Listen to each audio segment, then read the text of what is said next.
Gandang hapon po mga kakampo, and today po I want to share to you my devotion for this week. Ang title po niya is What Comes Out of Your Mouth. Ano daw po yung lumalabas sa ating bibig? So ating verse for this devotion is Matthew chapter 15 verse 18. Sabi po rito, "But those things which proceed out of the mouth come from the heart, and they defile a man." So yun daw po, ang mga bagay na lumalabas sa ating bibig ay galing sa ating puso. At ito po ang nakakapag-defile sa atin bilang tao. Yan, sabi nga po, yung iba, napakaraming bawal. Diba? Na bawal kainin ng ganito. Napakaraming bawal sa kanila. And ang sabi po ng Panginoon is what proceeds out of your mouth is what defiles you.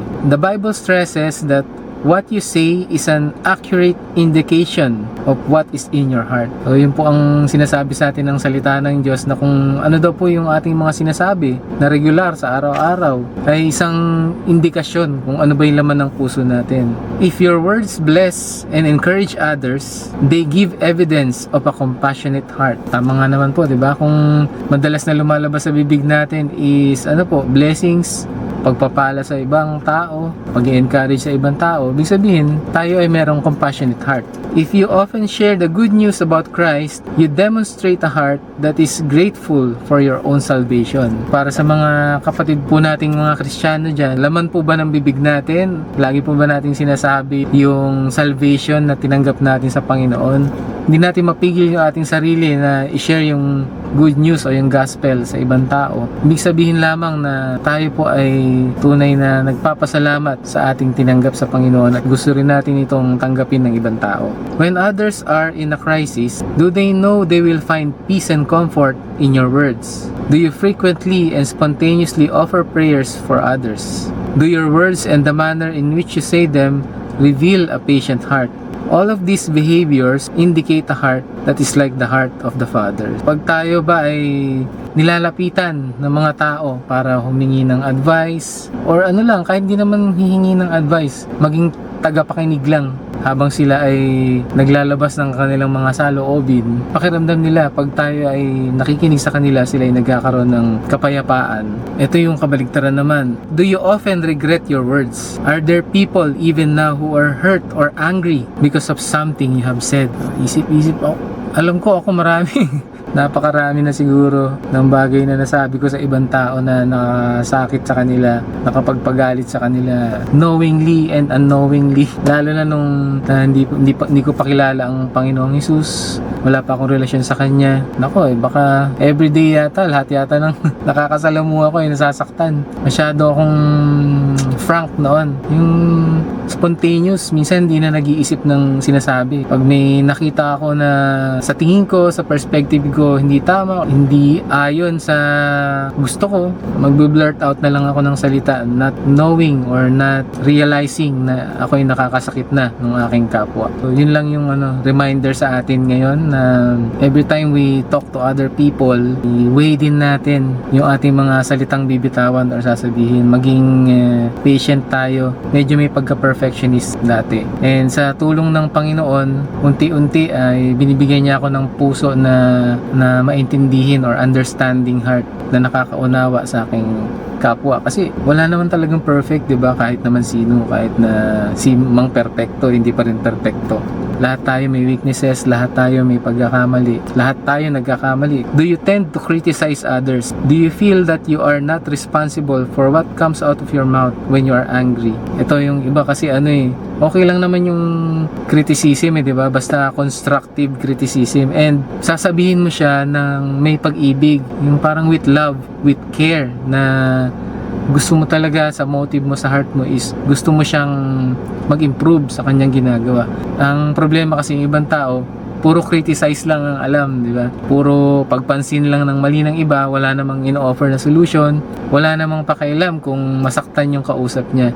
Ang laging sinasabi, sabi dito yung, ganito ako ganito ako pinanganak talagang prangka ako Hindi na nila kino-consider yung kanilang taong kausap or kasalamuha. So tayo inire-remind din ng Panginoon pagdating sa bagay na yun. Does your mouth spew grumbling and complaints? So ito naman yung mga taong mareklamo. Walang appreciation eh. May mga taong gano'n na lahat na lang, kahit na maliit na bagay, nakikita at narereklamo. Medyo mahirap kasama yung ganong klaseng tao. These behaviors come from a heart that is unlike God's heart. As Christians, diba, bilang mga Kristiyano, ang goal natin, ang gusto natin sa buhay natin, paunti-unti is maging ugali ng katulad ni Kristo. Gusto natin maging Christ-like. Para maging katulad ni Kristo, kailangan pinapractice natin itong mga bagay na to. How do we practice Christ-likeness? Ito yung nagmamanifest sa atin yung fruit of the Spirit. Of course, yung manifestation nito is hindi dahil sa kabutihan natin, dahil sa effort natin, kundi galing pa rin sa ating relasyon sa Panginoon. Siya pa rin yung nagbibigay sa atin or nag-i-empower sa atin to manifest itong fruit of the Spirit na tinatawag natin, which includes love, joy, peace, patience, kindness, goodness, faithfulness, gentleness, and self-control. You may say, oh, but that's just the way I am. I'm always saying the wrong thing. Ito yung nabanggit ko kanina. Yet, Scripture clearly states that an abusive tongue is not under the control of the Holy Spirit. Sabi ito sa James chapter 3 verses 3 to 10. So bilang Kristiyano, hindi natin gusto na hindi tayo i-guide. Control lang kasi yung ginamit na word pero yung guidance from the Holy Spirit, diba? Hindi natin gusto yun. Gusto natin lagi tayong ginaguide ng banal na Espiritu. A sanctified mouth is a wonderful instrument for the Lord. So pag sinabing sanctified, ito yung inalay, sinantabi, nilinis ng Panginoon. So ang sanctified mouth daw is napaka wonderful na instrument na ginagamit ng ating Panginoon. A heart like the Father's heart will produce only pure and loving words. Diba? Pag ang puso daw natin ay tulad na ng puso ng ating Ama na nasa langit, ang lumalabas sa bibig natin ay laging pure and loving words. So, mahirap, diba? Ang hirap niya sa lahat ng mga nararanasan natin sa araw-araw na disappointments, frustrations, hindi lang sa atin, sa ating pamilya, hindi lang sa ating community, pati sa ating buong bansa, sa ating gobyerno. Ang hirap na puro pure and loving words lang ang lalabas sa bibig natin. Pero sabi nga, hindi naman natin magagawa ang lahat ng ito kung hindi dahil sa equipping and empowering ng Holy Spirit sa buhay natin. Without making any excuses for your words, ask the Holy Spirit to forgive you for any words that have brought harm. Then ask Him to discipline your mouth so that every word you speak is used by God to encourage and edify others. Kahit gaano kahirap, panalangin pa rin natin sa Panginoon na dumating tayo sa punto ng buhay natin. Sinasama ko po yung sarili ko. Nandun na tayo sa level of spirituality na tayo nagiging blessing, pagpapala sa ibang tao tuwing tayo ay kasama nila. Yung mga words na lumalabas sa bibig natin ay nagiging pagpapala sa kanila at nagbibigay ng kapayapaan sa kanila instead na yung kabaligtaran. So yun po ang atin pong maikling devotion for this week. Reminder po sa atin, what comes out of your mouth is what is in the heart. Pagpalain po kayong lahat ng Panginoon. Maraming salamat po. Good afternoon.